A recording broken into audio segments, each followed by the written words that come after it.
The workforce of the future means a number of things. One is the work fundamentally is changing. So just like we want to serve patients differently in the future, and they expect to have more of a consumer type approach, consumerized approach in the way that they engage with their provider, it's very similar when it comes to the employee. The employee has a certain expectation, and I think we've got to take into consideration as we're driving digital and automation into the workforce, it's not about just more technology, it's about smart technology. It's about making my job more enjoyable and more satisfactory so I can serve the patient. When we think about what's going on in the healthcare industry that's causing this need to reimagine and re-engineer the work, there is our reality as an industry that we are a little bit behind. Right? There are many things in the day-to-day that are things that frustrate physicians and patients and their families and the administrators that have gone on for decades. So, for example, take things like the way that clinicians document. The need to document has been, a need forever. In the old days, right, it was,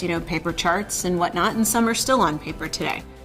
That need to go with that electronic medical record, have things documented real time, being able to drive charge capture real time, that is much more of something that is required today that was not the case in the past.